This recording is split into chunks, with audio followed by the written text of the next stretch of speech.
今回はドアストッパーの位置変更により床とドアに開いてしまったビス穴のリペアの紹介です。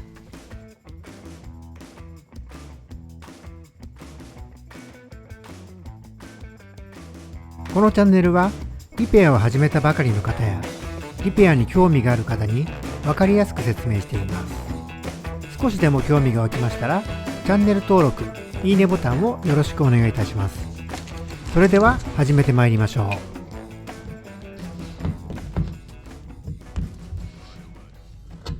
まず最初にビス穴周辺の膨らみを取るため、木目と平行に彫刻刀で刻みを入れていきます。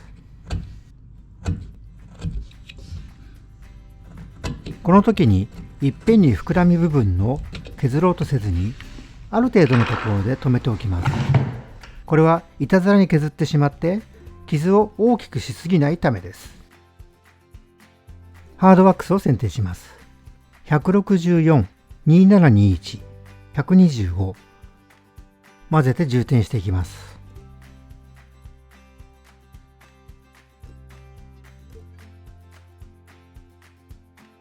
1回目の充填でやりたいことは、傷の周りのバリの固定と混ぜたハードワックスの色味を見るため、そして膨らんでいる部分を探るためです。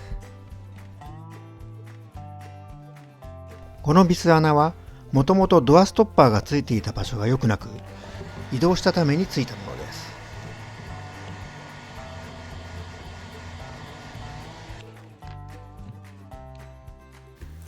ドアストッパーは通常はドアの戸先側につくのが多いです。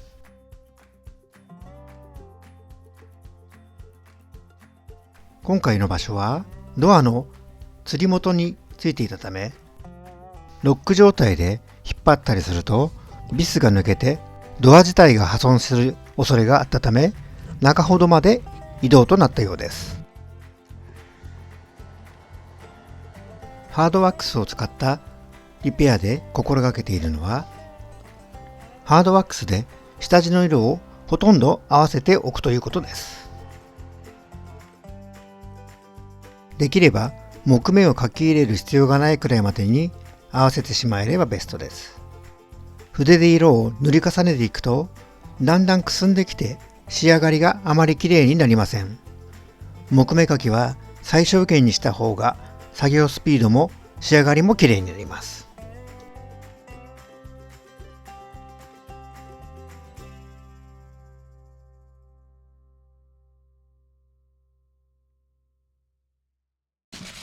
最後にツヤスプレーで色を合わせていきます。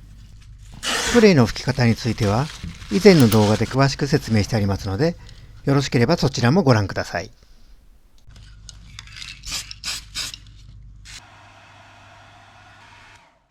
色が少し変わって見えるところがあるので、そちらの調整をしていきます。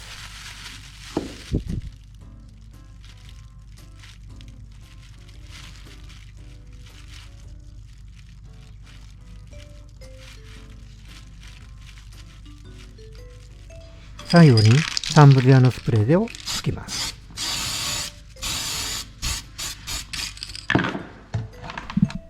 吹き際のぼかしをするためにノンブラスプレーを吹いて乾燥させて終了です。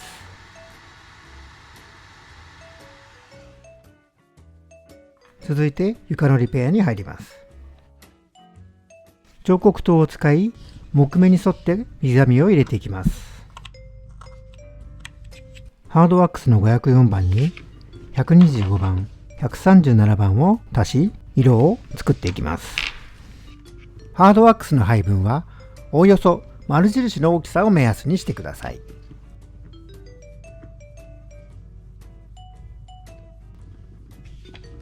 充填していきます。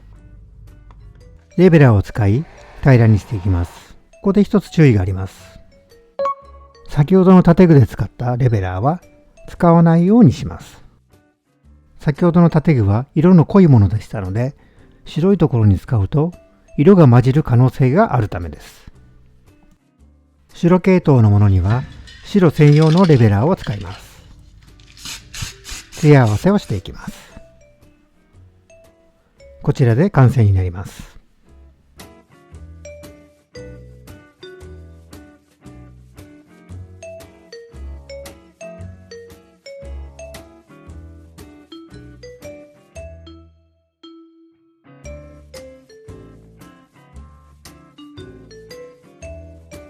ぜひ皆さんの声をお聞かせください。